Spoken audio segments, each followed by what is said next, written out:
Here's the story of 2020. It was a year for us to live in sync. So many things that need our understanding. It's time for us to think. It's the story of fellow humans who were busy with lives of their own. But they thought of bringing us together, and we can watch from home. We can all make this world much better. It's about what we're willing to confront. So sit back and enjoy the conversation of these rainbow warriors called the Queer Bunch. The Queer Bunch, the Queer Bunch. It's a great day to watch the Queer Bunch. Hello, viewers and co-hosts and guests. It is Black History Month. This means it is a month of celebrating Black history, legacies, and incredible people that have made a change and huge impacts in this country and around the world. No tea, no shade to our government, but why is it the shortest month of the year? Something to think about. I personally think it is incredibly important now more than ever that we celebrate Black people all year round. Enough with the I have a Black friend and more of this is my awesome friend. Stand up against racism, against tokenization, against prejudice, and against oppression of Black people. The theme set out by our Canadian government, which you can see here behind myself and Antoine, is the future is now. The future is now celebrating advancement, accomplishments done by so many Black folks to help innovate, to help create a better future for so many people. And this is an amazing thing to celebrate. But here's another event that is not talked about very often during Black History Month. And it is National Black HIV/AIDS Awareness Day that was on February 7th. Did you know that day, about that day? I think those days are so important to let people know about during this incredible month. Black History Month is proof that not all heroes wear capes. Speaking of heroes who do not wear capes, how are you doing, my dear co-host? Tell me, what does Black History Month mean to you? And I would love to start off with Alphonso. He's our own hero here who does not need a cape. I am doing great. Last month was a little rough for me. I had a couple of medical issues that I had to take care of, but I'm much better now. Black History Month for me is a time really, definitely to celebrate what the Black accomplishments in history, but I also use it as a time for educating others about Black accomplishments. And since I work in entertainment, I mainly do that through music. So I've created all kinds of series musically this month under DJ Relentless to celebrate Black History Month, and also to sort of kind of give a different perspective of Black history from a queer standpoint. Awesome. Thank you so much, Alphonso. Ticha, how about you? Oh, I had a rough couple of days because I take care of my 90-year-old mother, and she wasn't feeling too well, but she's okay now. And Black History Month to me means that I think it emphasizes how we need more than just a month, for sure. If you know, I think if we would to just incorporate Black history into our history, that we wouldn't need a month. But I'm glad we do, because this can emphasize and get out the stories and the history that a lot of us do miss. So I get a lot of postings on Facebook and social media, and I learned some things. So it's great. So I really like it for that. Awesome. Thank you so much, Ticha. Did you want to tell us what the quote behind you is and who it's from? Move yourself. I love this because, you know, especially as white allies, you know, sometimes and all of us can make mistakes. So do the best you can until you know better. And when you know better, do better. I've always loved that statement from Maya Angelou. Awesome. Thank you so much, Ticha. Viviana, how about you? I'm doing good. I had a very busy month. I'm still working on a lot of stuff. I have some projects going on right now. So, but everything good. For me, this month, you know, when we talk about the Black History Month, it means so much, because we're talking about people that I'm not gonna say that they're supposed to have a special time, but we don't supposed to be having this division among ourselves as humanity. It is just about seeing as each other as just one race, and it's just about being human. But having this opportunity, it means a lot, because especially for the new generations, they don't know so much about what's happening. They don't even know why this is happening. Why do we have to celebrate this specific race? But it's just about education, knowledge, and awareness. So this means a lot to me. Yeah. Awesome. Thank you so much, Viviana. And finally, Antoine, how about you? I had another busy month. Actually, I'm on the heels of just receiving Community Business Leader of the Year award in November. Thank you, thank you. We just heard a couple of days ago that the Pink Pages directory was named Best International LGBTQ plus Business Directory for 2021. So it's been a good couple of months. On the side, I'm continually promoting my new music. And Black History Month, I don't like, I guess I will mirror the sentiment of a few of my co-hosts. I don't like containing, knowing, and understanding people to only 1 month of the year. I'm always looking to expand my knowledge of other people and cultures and everywhere around the world. But I love about Black History Month the amount of posts that a lot of people post with new people that I didn't know in Black history, or those innovators or people who made change, and it's a good opportunity to learn a lot. So I really enjoy it. Well, thank you so much, Antoine. Now, today we have two incredible guests with us. They are history in the making, and we are here because their work is to be celebrated, and it will go down in history when we continue celebrating Black History Month for years to come. Those two people, are just, they have a huge voice within the community. So I'm not going to hold back. I'm going to introduce them. First, I'm going to start off with Muluba. Muluba, I am not going to say her last name because she is the Beyonce of HIV activism, honey. But Muluba is a social media specialist at the Ontario HIV Treatment Network, and she's also a CanFAR National Ambassador. But foremost, she is Black, female, living with HIV. Muluba hosts and produces her own podcast, The Muluba Show. And Muluba's story includes themes of resilience, self-care, leadership, and empowering others in the face of adversity. And her role as the Canadian Foundation for AIDS Research National Youth Ambassador, Muluba educates, engages, and empowers youth across CanFAR's awareness program, One and All.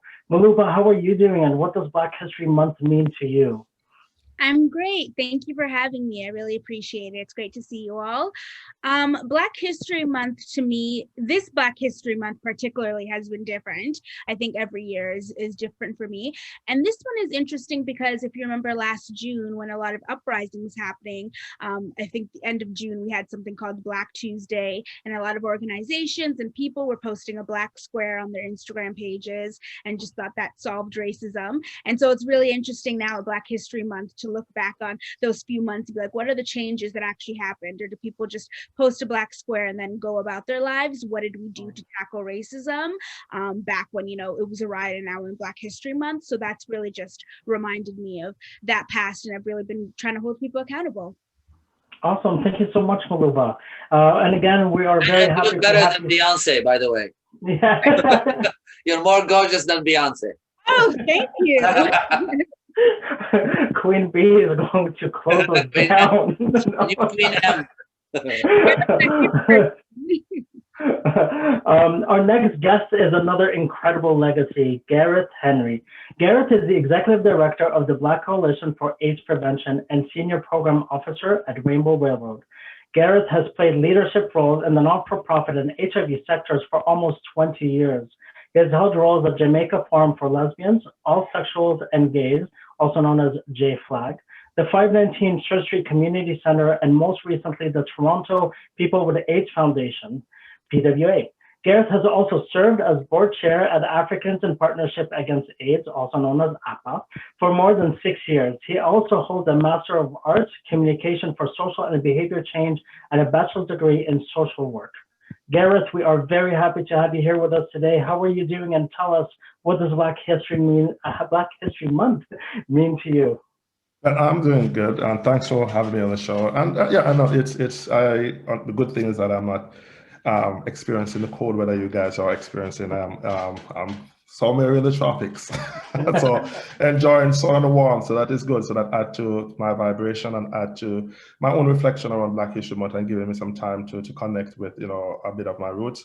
But it's also Black History Month is it's a time to really reflect and to see and ask and to interrogate and ask a question and be curious as to why do we still need to have a Black History Month. It just reminds us that there's so much more work that needs to be done, right? And the fact that that oftentimes there are attempts that have been made to erase our Blackness, and the fact that we have to stand tall and be bold and to say we are, we exist and we're here and we do contribute meaningfully and significantly to the fabric of the Canadian society, and we need to be respected and treated as everyone. The piece with it is that our humanity matters, and we have to continue to fight for that on a daily and consistent basis. And it is sad that we have to do that, but it's a fight that we have to continue to do. And so for me, look it down through this Black History Month, is that being able to look to see how much more contribution I can possibly make to this cause. Unfortunate as it is, we just have to continue to do this and oftentimes we look at some of the stereotype of how white folks see Black people.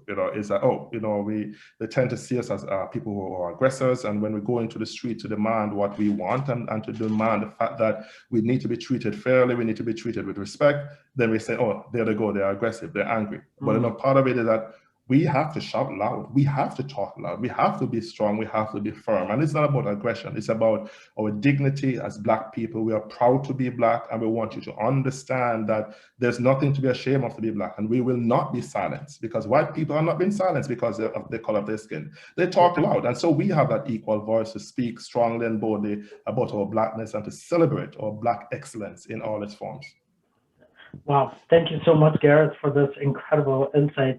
Now, as I said, we're happy to have you both here on the show today, and we are going to go on a break right now, a commercial break, with our questions to start a conversation about this. So, folks, hold on, and we'll be right back. Tyler! I just found out I've got HIV. I don't know what I'm gonna do. I'm scared. Hey, I know you're scared. I've been living with HIV for 25 years, and with treatment today, I'm living a long, healthy life. You can too. Maybe I will be okay.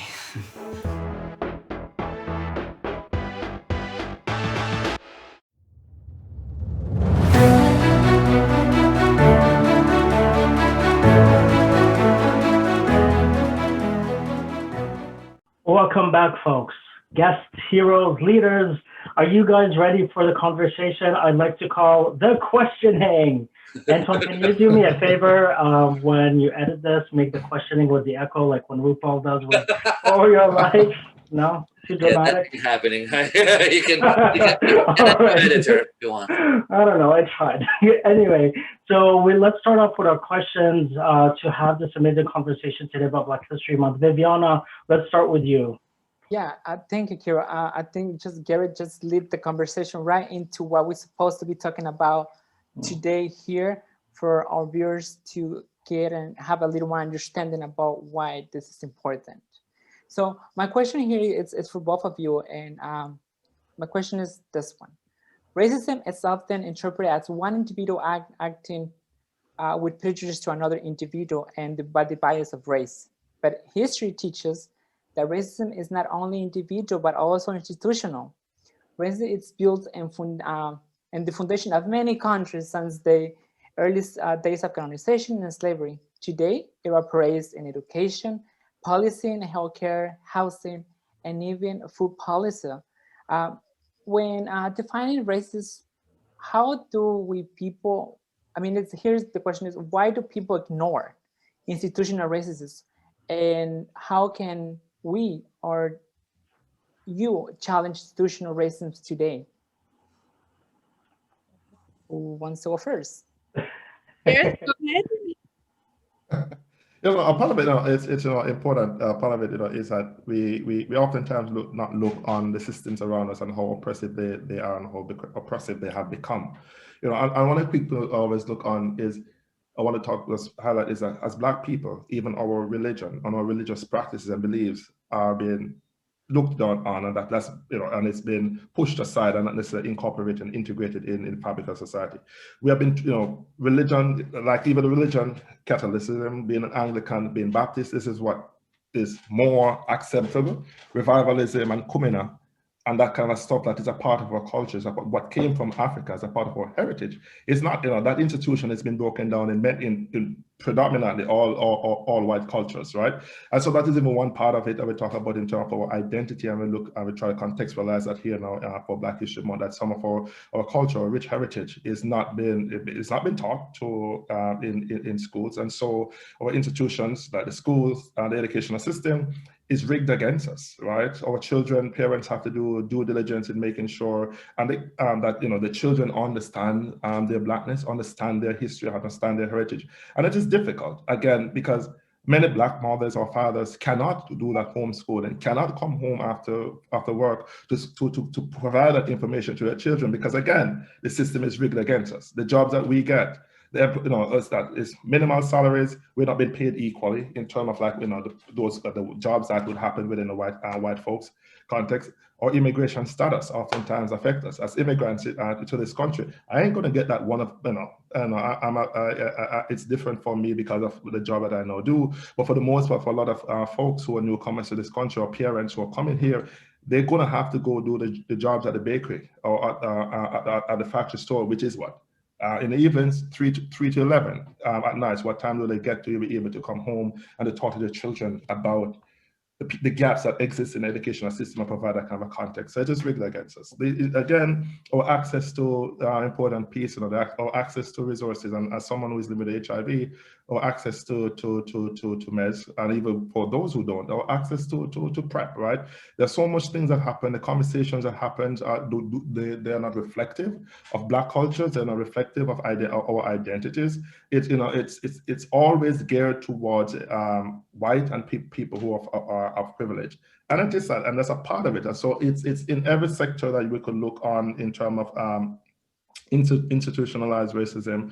It's just geared towards giving us this much to keep us alive, right? It's like the welfare system. Let's give them just enough to pay the rent and to be able to buy groceries for 2 weeks, not even for the entire month, right? Just enough to survive, and that's how we've been treated. And those are pieces of stuff that needs to be continued to be highlighted. And I am the director for all Black organization. Now, do we get equal funding as the white dominant aid service organization? No, we don't. And when you look on the increase, HIV is on decline here in Canada at this point in time, but it's on an increase for Black people. The science shows that, the research shows that, the evidence is there. And what happens is when we ask for funding from these institutions and from the government, we don't get those resources, right? But still, the minimum resources that we get is supposed to do the work that then change the course of HIV for Black folks. And we keep saying, for example, we need more resources. If the numbers are against the Black community, why then the dollars are not coming towards us to support us so that those numbers can go down? A simple math. If you want to see a change and to effect change, you invest in the areas where the change is needed. You don't invest in the areas where people are doing relatively well. And so there's more investment that happens in a lot of communities, but not, and the Black communities tend to be excluded, or we just get the minimal amount that keep us afloat or keep us alive. And then we have to hustle to create the balance for ourselves, which is unfortunate. Thanks for that, Gareth. Muluba. So to answer your question, Viviana, about institutional racism, you're right. A lot of people, when you first think of racism, I mean, the first thing is, okay, saying the N-word to somebody or saying this about that, it's like a slur. They don't understand like the concepts about it. And in Canada, I say Canada is famous for like that hidden racism where there can be microaggressions or it is in the institutions. And it relates back to, us talking about pregnant women who die when they're in the delivery room because they're not given enough pain medication, because Black people are looked at as animals and they can take all the pain and aren't really considered serious. So in those institutions, we are seeing that racism has been living there for years. That's the reason why, you know, somebody's ancestors may have said these racist slurs, but now we're at a point where, oh, I'm not going to hire that person because they are scary. Or when we had the situation with Philander Castro being killed, the police officer said he had such a big nose, and that's what scared me. And so we're looking at that in institutions you can see in schools, in hospitals, not getting healthcare, in jobs. You know, of course, when we see like the low equity, pay equity, it's Black people, of course. In lots of situations, I went to journalism school, and of course, you know, suggested I was going to have a talk show right out of it. And I remember I was suggested by somebody to change my name, maybe on paper, because Muluba Habanyama right there sound like an ethnic name. And so that's even racism in our names and racism in different stuff. And so we see that in institutions, and it should be something people are aware of. And I think we're starting to talk about a little bit more, but we're seeing in institutions that they'll have one person in their organization that is Black and ask them for all the answers. And that's not the way it's supposed to be. And so to answer your question about how do we make change and how do others make change, I feel like Black people have been screaming about this at the top of their lungs and have been dealing with this institutional racism and have been finding other avenues. And I do feel like it is time for our allies to join us. And it is something we all have to come to the table about and battle. And that is going to have to be having some discomforting conversations. Those both of you have incredible insights on dealing with this. I mean, it is a bigger topic of conversation, but it seems that this year there's a lot more empowerment, and especially for the younger generation, the Gen Z. I'm starting to see follow a lot of Instagram groups, and so I'm starting to see the change that people want to implement, and they're screaming louder, speaking louder, and it's nice to see, and hopefully it's leading into the direction that it needs to be headed. Now, I have a question for both of you, actually, because the Canadian government has made the theme for Black History Month called "The Future Is Now." Funny enough, I wanted to mention this because the intro video on that they had on the Canada federal government website for Black History Month was a white person introducing. And here in Durham for Black History Month, it was launched by the mayor, who's white, and then the chief of Durham police, who's also white. I'm like, exactly, Muluba. I rolled my eyes so hard myself. Oh, there was something even worse in Durham. Did you read the news? Yes, I saw that. Oh God. Yeah. I mean, it's they think we're doing it right, and the theme is "The Future Is Now." It makes me wonder who picked that theme. Was there actually Black people involved in it? But what does that mean to you? Is it empowering to you, that message? And how, when someone says "The future is now," what do you hear? So for me, I do want to mention one thing. When you did say with the younger generation, you're noticing a lot of empowerment. I don't think it's empowerment. I think it's exhaustion. I think people are tired of having to go on the internet every day and not know if somebody that looks like you is going to be on a video of being killed by a police officer. Yeah. I think it's that exhaustion and just being tired, and the younger people saying, no, we're not going to take this. We're not going to take this for our ancestors and nobody else. I think it's, somebody had said that Black people have always been being harassed by the police. It's just now getting recorded, you know, but this is going on for centuries. And so when you mentioned Durham, I'm like, okay, the mayor of Durham makes sense. When you mentioned the police officer, it's like, that's also something to antagonize in a way that feel respectful. Although I'm not saying that they should bring up a Black person just for a token and be like, yeah, wave the Durham flag and then go. But it's this mixture of finding that in between. And so for the futures now, I figure, yeah, the name's kind of in its concept. Yes, the future's now, tomorrow's the future as well, sure. But I also feel like the future is dire. The future is needed. If we look back to the past, Black people haven't implemented everything. There wouldn't be music if there wasn't for Black people. We have been influence in, you know, theater, in food, in everything. So I think the future is dire in that we need to support these communities and we need to take care of each other. And even when we're seeing with COVID-19, how it's affecting Black people, you know, that wasn't surprising to a lot of people that have been, you know, in the HIV movement, like Gareth and I, because you see that in HIV that they've been affected. And it's not because, oh, HIV just loves black skin or COVID-19 just loves black skin. It's because these viruses don't discriminate, but people do. And you see in those low income jobs, those are black people maybe doing it. And so when we're thinking about the future is now, the future has always been now, but the government still has to keep up with it. So yes, the future is now. So what does that mean? Now, what are you going to do? I would like to, whoever created that, kind of ask them at the table, okay, if it's now, then what are we signing? What are we getting done? Yeah, I'm staying in my seat because I want to stand up and clap right now. Yes, Gareth, how about you? You know, I'm just adding right on to where Muluba left off. Is that, you know, it's an incomplete theme. You know, the future is now. Where's the action? What next? You know, what it is.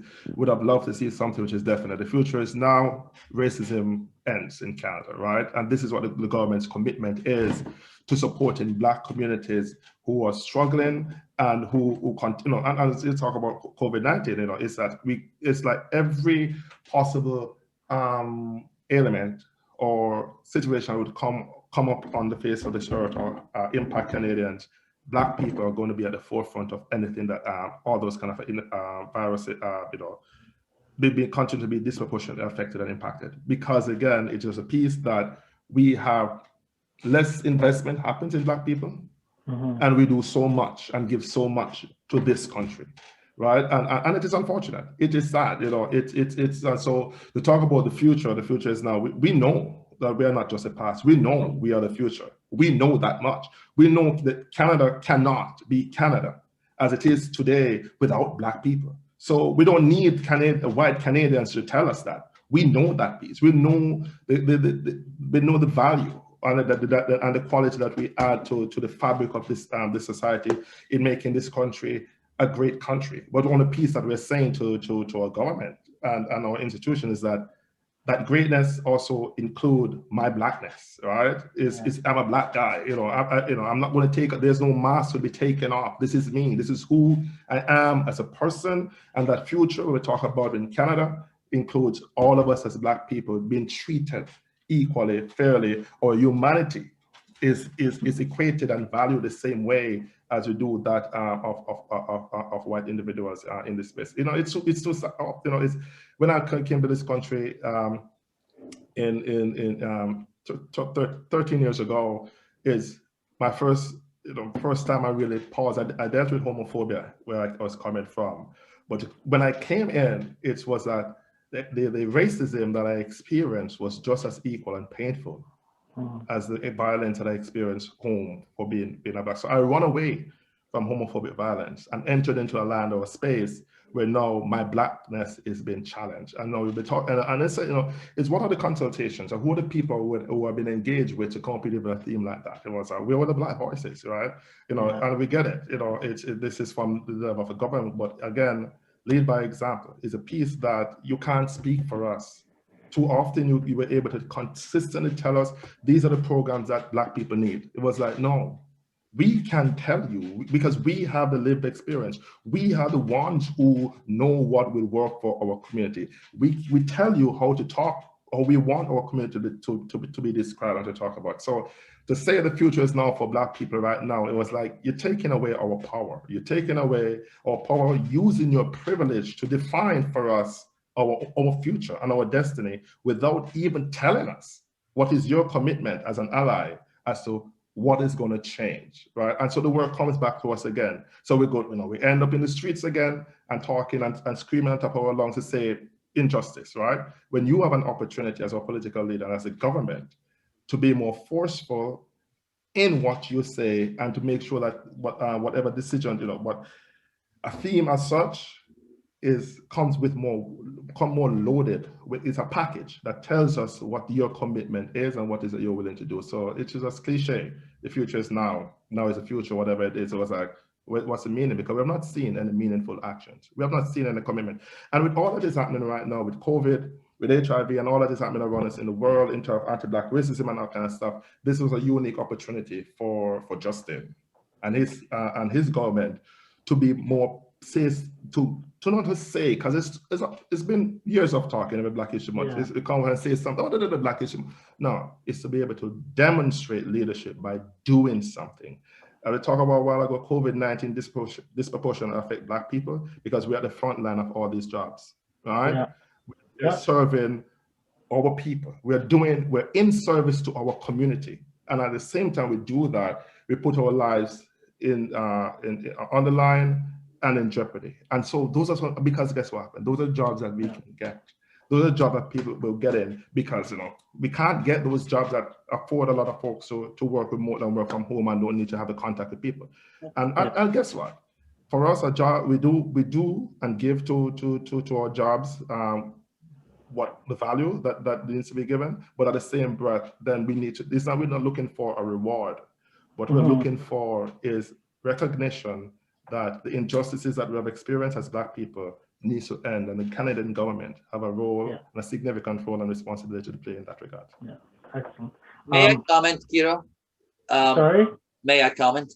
I mean, when I was advised of the theme that the government chose, and I thought the image was catchy, for some reason I actually thought that it comes with a document that says the future is now, but here's what we're doing. Committing to erasing racism within this year, funding more to the Black community. That doesn't. That's just a token headline, basically, with no action plan. I could answer that because when I looked for it and I wrote something about it for the ACDR newsletter, it was very interesting because trying to find out where the theme came from, I could not find anything except for that video that explained something. And the other documents was to print out the poster with the choice of coloring it in, like a coloring poster, or the other thing was explaining what the symbols were on. The explanation of the symbols was amazing, was great to know, but what the theme, what does it mean? So that drove me absolutely nuts. But then when I found out what it meant, I was like, okay, this is actually empowering for someone like me who's educating myself on what the future is now means. But hearing it from Black people, from Black folks like you, all I could think of is, hashtag speechless. I did not even know how to comment on this. So I'm gonna keep the sign behind me, but I'm not impressed by the meaning as much. I just want to say a quick thing, Kero, too. It's that it's so funny with this the whole thing in terms of the context for this logo, and there's no way the explanation for that is. It's like white people teaching us our culture. They try to tell us and explain and trying to explain to us to say these are. I was like, no, pause up. The thing that we can celebrate as Black people is that we have a rich heritage, we have a culture, something that defines us, and we will not trade that in, and that cannot be spoken of by white folks. And to take that we are doing this kind of a piece, no, it was like don't try. This is not an olive branch that you're handing to us. This is insult. Right? You can't try to teach us our culture. Yeah, I totally agree with that. Alphonso, what's your question? I know you had a question for Gareth. Okay, well, first, to tack on to what we are talking about right now, I'm in a very unique space because I am the African-American in the room. So my experience is a little different rather than from Caribbean base or being Canadian born. It's interesting looking at that phrase, the future is now, because for me, thinking about the United States at the moment with the new president, Joe Biden and everything, I'm actually seeing something being done. Like he went into office and started like making major changes and incorporating a lot of changes in his. That resonates for you as an American. Yeah. Yeah. So I'm hopeful for all people of color in the United States right now, because there are things that are being put in place to help all of them, Black people and everyone. Let's see. The other thing that I wanted to bring up, something historical happened today, and I hope that he will kind of elaborate on it. Gareth is part of a very important lawsuit, I guess, a case that's going on in his home country. And apparently they ruled on it back in 2019, but they just released the information today. So I hope that you will talk a little bit about that, Gareth, because this is a very, very important thing about against homophobia in Jamaica and the Caribbean region. But I would like to hear more about that, but my question actually had to do with you being the head of Black Cap. I think shortly after you became the head, as a matter of fact, the very last event that POZTO did was for Black Cap. And we were very fortunate to get Simone Denny that night, and that was February 2020, before we got shut down for the lockdown. And that was our Mingle event, which was a monthly event. My question is that since COVID came along, what have been the challenges for Black Cap, and how are you staying on track, like fundraising and that kind of stuff? Yeah, so a good question, Alphonso. It's that we realize, that we knew we've been doing a good job by our community over the years. COVID has highlighted some serious gaps in the work that we do, but also highlight the needs of our community, and the real needs are practical support, right? We find that people are going hungry. It's a stark reality. It exists. People in Toronto are hungry. And sometimes we walk by past people, and people going to work, and people having jobs, and they're hungry because, again, they have to balance a budget. And the budget, food is not a priority. It is the rent and the other utilities and the transportation costs to go back to work to, again, be able to pay the rent, right? And so we are struggling with being able to meet the increasing need for some practical support from our communities. And this is not only about people who live with the HIV. We do our work spans Black people, right? And so that we don't get funding to provide practical support. We get funding to provide counseling support, harm reduction support. It's to be accessible and available to provide HIV information and referrals and that kind of stuff, helping folks to settle in Canada. And so with that, when COVID hit, was that the cries came in, can you help? I've lost my job. Can you help me to pay my rent? Can you help me to get groceries this week? And so what we did, we responded, and I made the decision that, in the interest of my community, that we're just going to spend some money, and we was going to have to figure it out afterwards, right? Because it's hard to hear and to see Black people going hungry. Black people are more, and what is happening is that with people's inability, losing their job and the inability to pay their rent and cover their living expenses, is that they're going to become homeless. They're going to go into the shelters, and the shelters are already full, so they're going to be on the street. They're going to become increasing their vulnerability, and people become more susceptible to other things that compromises the overall life and life expectancy, right? And so, it's our fundraising efforts, not necessarily been the best.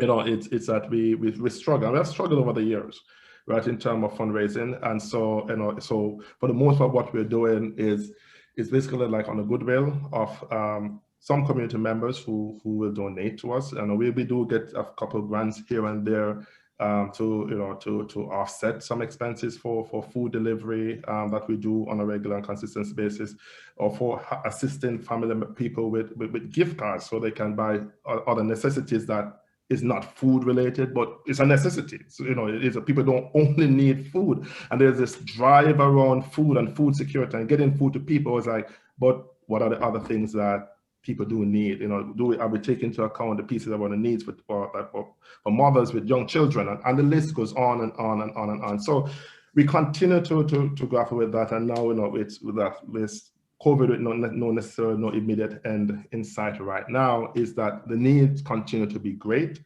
And the one thing I can do is to engage with my team and to make decisions, and hope at the end, when COVID ends, that we'll be able to still balance our budget, right?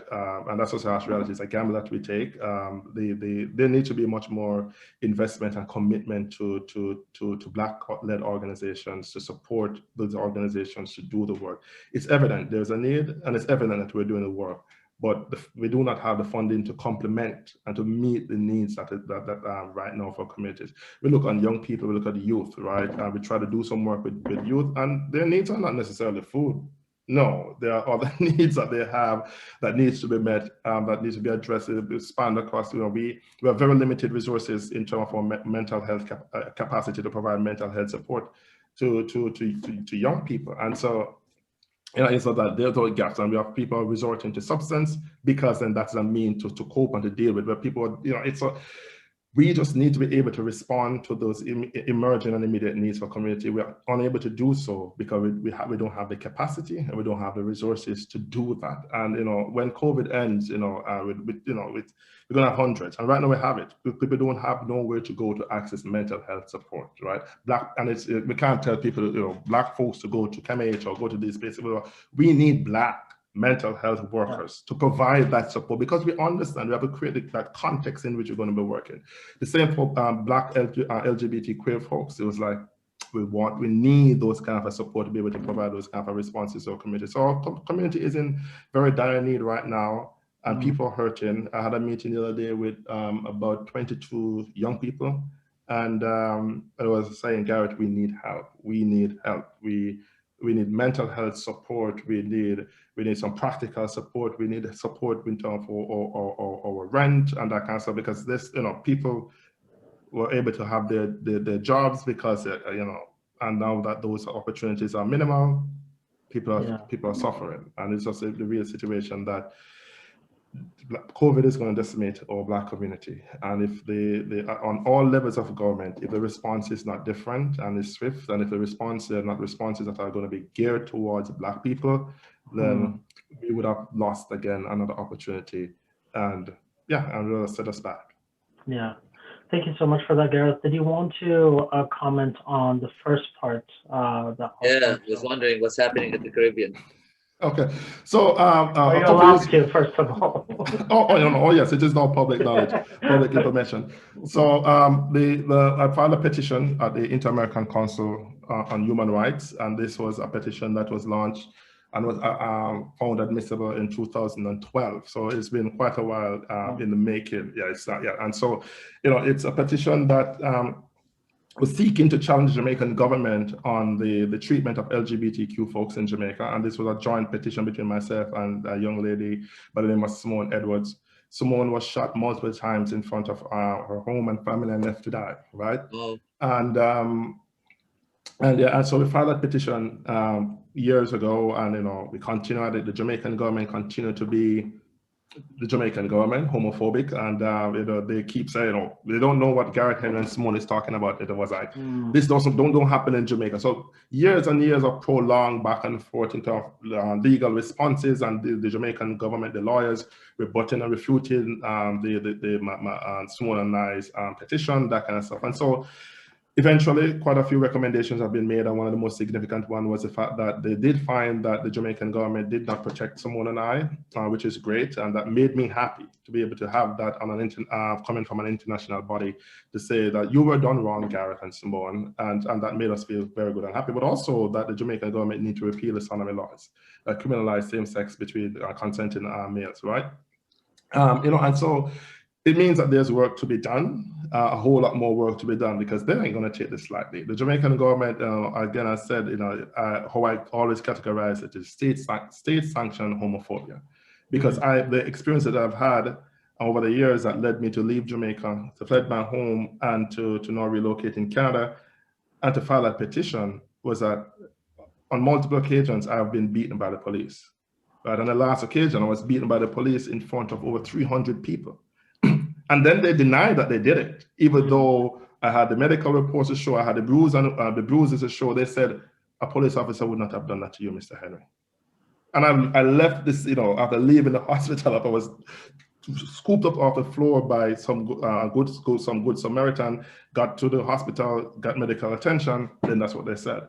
And it is so sad that even I launched this petition in 2012, you know, that it was on the news that this petition happened, and they went and hunt and find my sister, right? There are people in Jamaica. And so she and her nieces had to uproot and flee to Canada. Wow. Right? Because I simply challenged the Jamaican government. That's what happened. Her life changed forever, right? And then likewise with my mom, when I came and made my refugee claim in 2008, and it was again in the public domain. I arrived in January, it was in the public domain in February. My mother had to leave Jamaica mid-April, because she couldn't sing on the choir anymore. She had to sit at the back of the church. Because she's a Christian woman, she got threats, and people, you know, she was being intimidated and threatened, all because, you know, she, as a mother who supports a gay son who's an activist. And so my immediate family, my mom and my sister, my two nieces, were granted conventional refugee protection in Canada on my merit and the experiences that they have had, because I'm speaking out and challenging the Jamaican government to become more responsive and supportive of the gay people. So this decision coming on today after 2 years just bring much smile to my face, but it also, you know, bring back a lot of sad memories and hurt and pain, because I didn't have to do that. It shouldn't have happened this way, right? It just shouldn't have. Yeah. And it's unfortunate. Thank you, Gareth, for sharing that with us. This is it's a battle, and your story is among many other folks from whether they come from the Black side of you know, Black Africa or the Caribbeans, and from countries where religion is dominating that fight on top of being Black. It's so you know, and then you flee here to a country that's, you have to endure racism on top of it all. I can't even imagine putting myself in your shoes, but you are a powerhouse, honestly, and a big voice, and it's an honor to have you on the show today.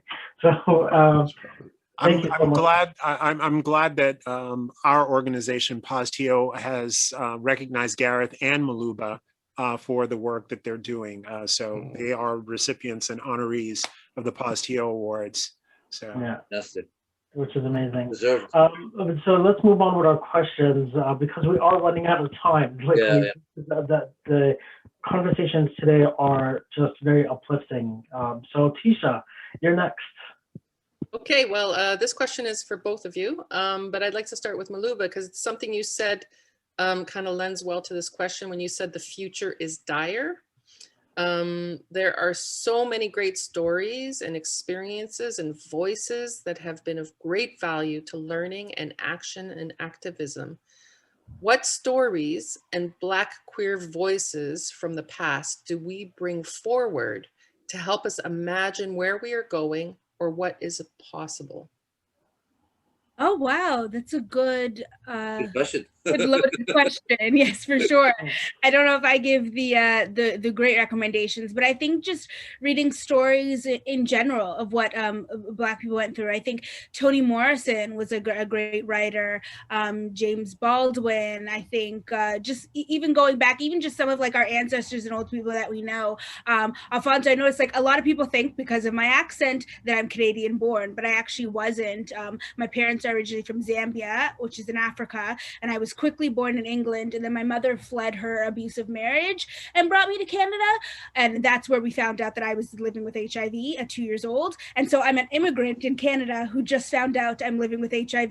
Didn't have drugs, medication, didn't have, so I mean they truly told my mom like, you have about I think she has about 9 months left. It was something really, really tough. We had to try to get compassionate care, try to go under the table and get stuff. Even the medications that I first was under weren't the correct thing, so they just made me sicker. So I was a 2-year-old year-old, you know, with the stomach tube and in the hospital, just, you know, doing whatever. And of course, to my African mother, that was something that meant I was going to die. And you just see that racism going through, where people were looking at my mother like, how could you do this to this child? And how, wondering what her story is, and kind of those things in system. So I take a lot of stories of my mother and even what she said. I think when we go back even to, we don't need, you know, famous authors or famous people, even just going back to who we know. You know, my mother's name was Dorothy, and I used to ask her, because I would get bullied because of my name. People would call me Beluga Whale because I was chubby and my name was Muluba. And I used to ask her, why did you name me Muluba Habanyama? You know, it's embarrassing. And she said, you know, her family went through the wars and colonization, and her name, Dorothy, was not originally Dorothy, but her parents gave it to her because she needed, you know, that English name, because we had that British colonization in Africa. So she was very strict on giving her kids full Zambian names. She named my sister Bonji and named her, or Bonje, and named me Muluba, which actually is like Muluba. And she was really, really strict and really told me the story of my name, and that's why I appreciate it. But you even see people now making fun of my name or not bothering to know it. And so I think that we have plenty of people that we can learn stories from, and to take us from what the past is and what the future is. And I think it's not that hard to find it. And I don't think that's an excuse for us to slow down or anything. It's really right around the corner, really. Very nice. Very nice. Thank you, Muluba. Gareth. Yeah, sorry. Yeah, Oh, sorry. Same question for you. Yeah, same question for you, Gareth. Do you want Ticha to repeat the question? Yes, please. All right, go for it, Ticha. Yeah, because I said this one was for Muluba, based on Muluba saying the future is dire. So I think she might have a different question, but I'm not so sure. No, we want to hear from you too. So I just basically said that we have many stories and experiences and voices that we've found to be of great value, and for learning and for activism. So just wondering, what stories or Black queer voices from the past do we bring forward that can help us imagine where we are going or what is possible? Yeah, I think you know, it's well, I would not be able to name a specific kind of a voice, but I'm looking on the experiences. I'm looking on the death, the loss. Those are stories. Those are the untold stories. Those are the pieces that after the emotion dies down, then oftentimes they're forgotten. You know, the guys who are being chased through the street and murdered because of their sexual orientation. People who live with HIV, Black people who are left by the wayside to waste because you're HIV positive and no one wants to have anything to do with that. There's a stigma that people deal with and continue to live with, even in this very country, Canada, where the hope would have been that we would have been so much different as a people because of our perceived Canadian values, right? That, you know, we would be able to not experience the level of stigma that we experience. You know, the pieces around, you know, that we also oftentimes have to, folks who are their voices and stories who have to consistently to navigate in kind of positions which are awkward, which is already stacked against them. So that navigation, you know, it's like you're going around in a circle. It's just like there's going to be the same results over and over and over and over again, no matter what else you try, no matter how you're telling is, you know, so the piece around, if you keep doing, how can you keep doing the same thing and expecting different results, right? And the reality of it for us as Black people is that no matter what it is that we do, no matter the approach that we take, we get the same results, right? This is sad. It is all stacked against us. And those are just kind of stories that we need to highlight, and all the folks and people whose lives have been lost because they're Black, because of the HIV status, because they are LGBTQ and queer.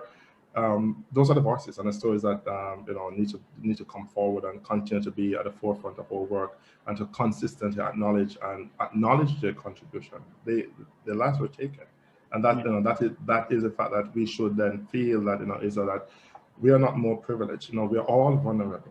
As Black people, we are all equally vulnerable, because if it happened to one person, it can happen to us. If it happens because of Alphonso's Blackness, it's going to happen. It can happen to me. You know, it's not going to skip a generation. It's the one thing that is consistent. You know, is that the racism, homophobia, and all this HIV stigma that we continue to experience in our lifetime is that, you know, things skip generations. It might, you know, by opportunity that, yep, this is not going to happen in this year, is that no, it's one thing that is consistent for us, and it is because it is institutionalized and it is systemic, is that it will never skip a generation. It's just that it requires a change. And so the stories to be told are those stories that we need change, and the fact that it's so stacked against us that it seems as if we can never win, but within ourselves we know we are winners because we're not giving up our blackness. We will not allow for our blackness to be erased, and that makes us victors. So irregardless or irrespective of what happens around us, is that for me as a Black positive queer man, I've already won because I embraced that, I embodied that. I'm not ashamed of that, right? And that's what I want, for everyone to be able to have that capacity, to develop that capacity to do that, because that's where our victory begins. Because I don't need, the other folks to tell me that I am worthy and I'm valuable and I'm important. Yeah. I look in that mirror and I tell myself that every day, and that is my reward for acknowledging me, and then be able to go out and in instances to advocate for and to speak and to be that voice for someone who is not as strong or as bold as I am, to go out there and talk about my positivity, my status, not be able to strong to go out there and say, I am gay and I'm proud to be that. I'm a gay Black Caribbean man who is an immigrant. Not many of us want to do that, are in a position to do that. So I want to be that voice to be able to do that for others, and to join with those who are able to do that, so we can bond together as brothers, sisters, and to lead and to be at the forefront of the change that we want to see in our community. And that's a piece that I'm committed to, and that kind of a story of commitment and passion that resides in so many of us on this call, Muluba included, and that kind of stuff, all of us on this call, regardless right now, our humanity, the fact that we're having this conversation is a story that is to be told, right? And need to be brought to the fore, that we can have meaningful conversations, regardless of the color of our skin, and folks be okay and be comfortable sitting with being the uneasiness of some of these kind of conversation, being able to, oftentimes folks feel intimidated or afraid to say, white folks, I ain't afraid to say that stuff, because white people call me Black people, right? White people call them Black. So you're white, so what should be the issue? Or when I'm in a conversation on that, in this timidness to say, no, they call me Black, and I'm proud to be Black, and you should embrace your whiteness, because with your whiteness comes a ton of privilege. Right? Yeah. So you shouldn't be ashamed. You shouldn't feel singled out in a room that I'm saying, as white people, you need to do better.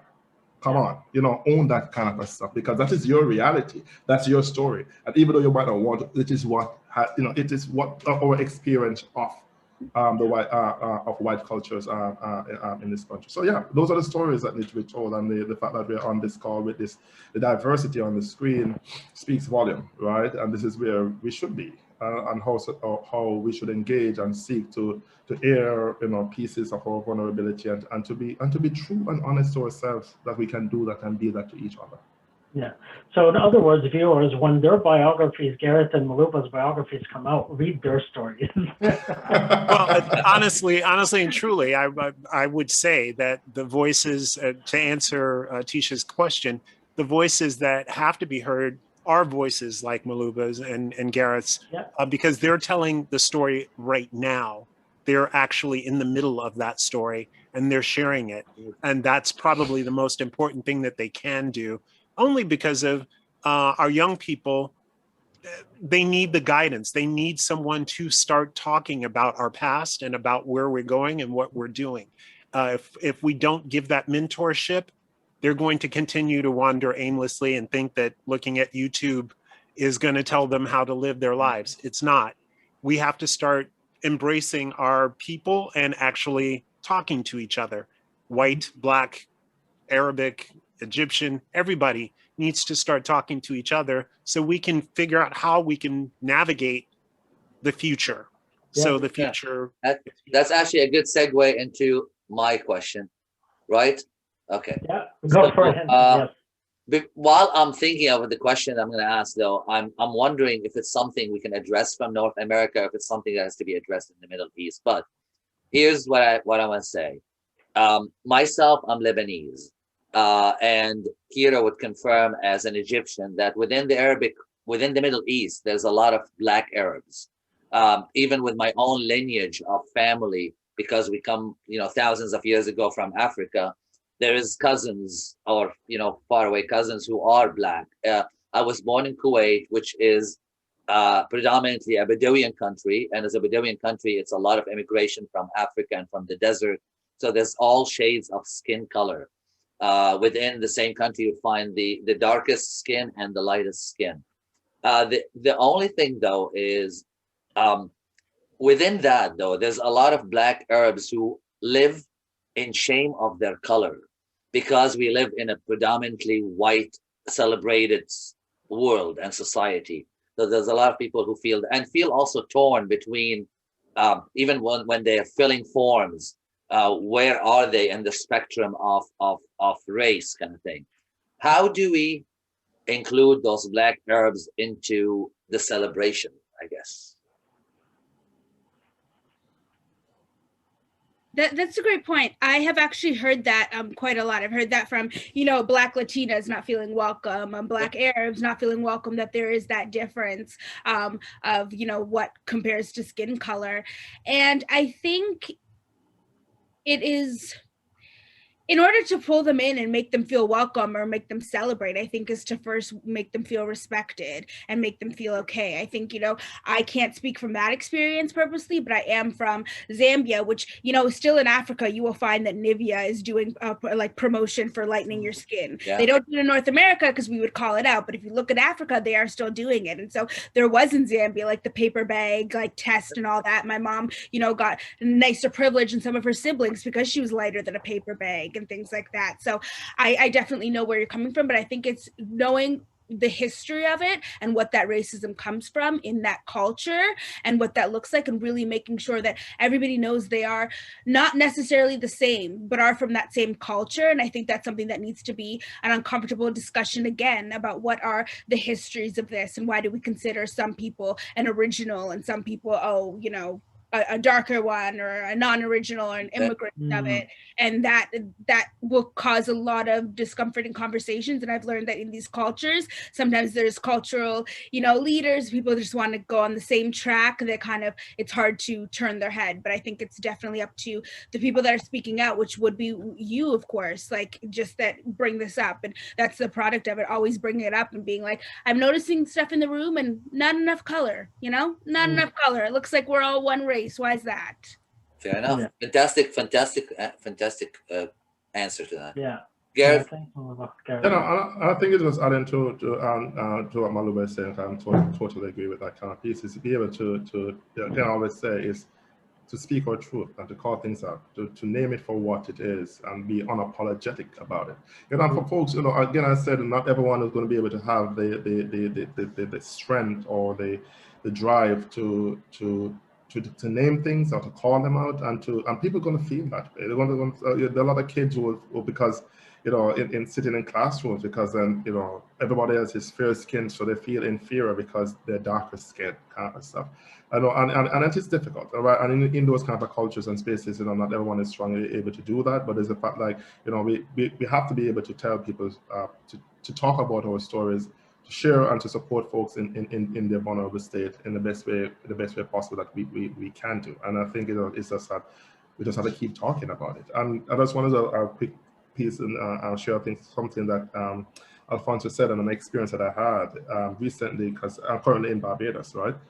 And I went on the beach one morning, and there are three black kids, guys playing football, that kind of stuff, and having a good time on the beach. And a white woman came out with two of her kids, right? And she went very close to where these guys were playing football. So note, she came out after they were already there on the beach playing that kind of stuff. And so the ball, it's football, out of control, things was happening. And then she said to the boys, "Can you guys move on further to go play your ball?" And the little guys are no older than about 15 years old. And so they took the ball up and started to walk away. And I came out of the water. I was in the water and I overheard the conversation. And I came out and I went and I said, "Come here. I don't know these boys." And I went, I said, No. I said, "You don't do that shit. You don't let a white person come into your home country and tell her to move down a little on the beach so that she can be comfortable with her kids. No. She came here and she saw you guys. So it's not that she's there sitting down and then you come along and bounce the ball. That can be negotiated. I was like, you don't do that. And they were like, oh no, but I was like, no guys, come on. Yeah. I don't know you, you don't know me. But as Black people, it's too many times we make too many excuses for white people. We make too many accommodations for white people. And so the woman was not getting infuriated and pissed off with me. And I was like, ma'am, you're white, you're privileged. This is not your country, you're a visitor. And you should feel honored that that you've been welcomed into this country. I'm also a visitor, right? But I'm Black, I can fit in, I'm a Caribbean person, right? But you don't have that privilege or that right to displace these boys from playing their game, right? And it created a fracas on the beach, but I didn't care. So I joined the boys. I said, let's go. We're playing ball right here. And she got ticked off and walked away. And I'm saying, sometimes, our engagements, we make so many excuses for white folks. We give white people so many passes. And I always say to my Black people, the moment we keep doing that, it's taken for granted, and it becomes normalized that this is okay kind of behavior. We can't give, because I don't think I get passes from white folks necessarily. No, we're not issuing a pass card for you to be rude or for you to be racist or for you to exert your privilege on me. No, we're equal. I always reinforce the piece that we play equally in the sandbox.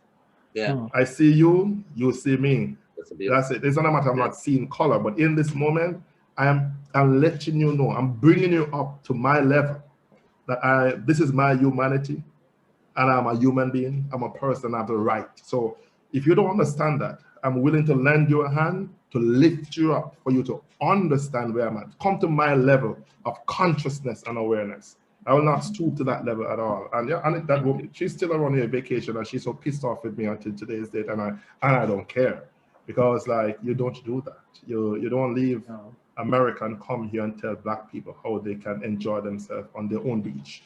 That's highly inappropriate. Yeah. Thank you both so much for this incredible conversation that we're having today about Black History Month, about so much that we talked about today. And I think the time has come to take a break. Yes. I tried to do the RuPaul thing. It's not working.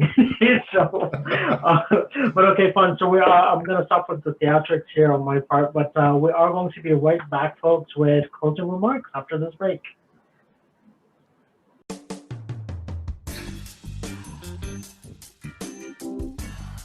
I'm scheduling my post-quarantine hookup itinerary. I'm exploring every nook and cranny of self-love. I'm engaging with online fetish communities I never even knew existed. I am flattening that curve, honey. Ugh, tighter. Oh, tighter. Ugh. You take myself, you take my self-control.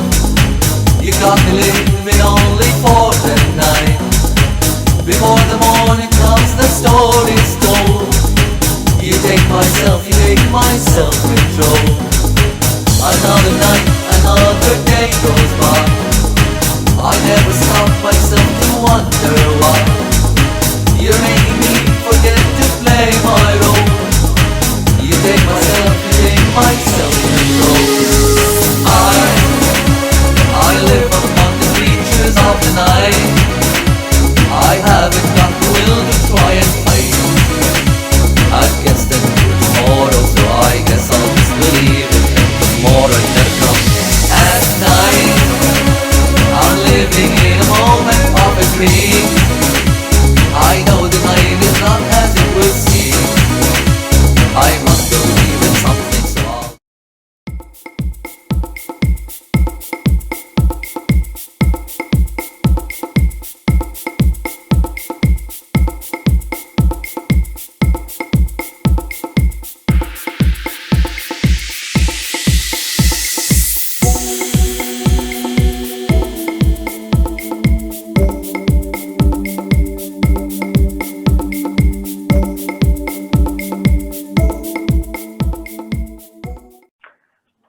thank you once again for being with us today. We are running out of time, and the time has come to end the show and say goodbye to our viewers. But before we do that, I always love to ask our guests, what's a message you'd like to leave our viewers with today, based on what we talked about? Muluba, you go first. Oh, thank you. I think, well, since the topic was Black History Month, and a lot of questions were, you know, what can we do better to move forward and help us be? So I would say to our allies of Black people, step your game up this year.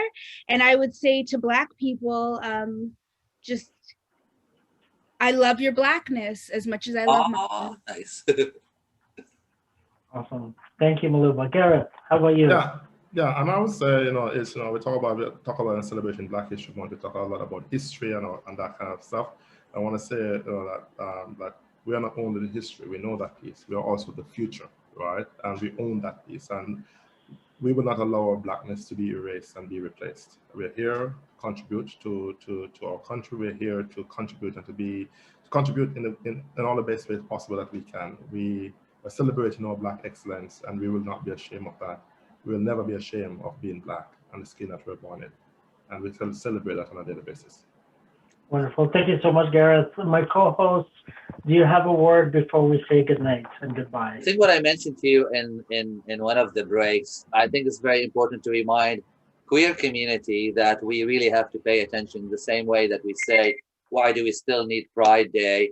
Gareth said at the beginning, we still need Black History Month until the day we don't need Black History Month. And that's what we can relate to that message and also make sure that we understand our Black community. Well, thank you, Antoine. How about you, my other co-hosts?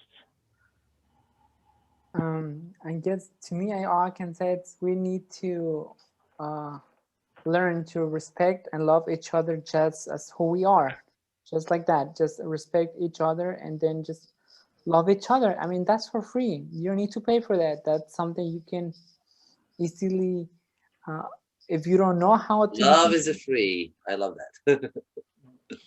Cool. Thank you, Viviana. Alphonso, Ticha.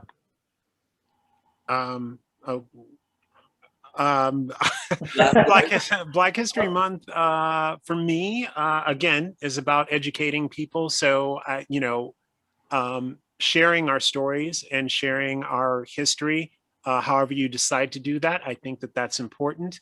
It is not, you know, there is Black History Month, but for me, I do it all year round. I'm constantly sharing and trying to show what it is that we have contributed to society and to the world.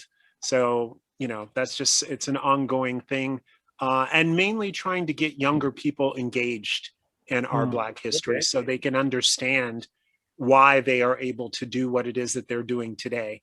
So all of the, especially for our LGBT Black Q, to well, we don't have too many letters, but anyway, for them to realize that they stand on the shoulders of all the people before them.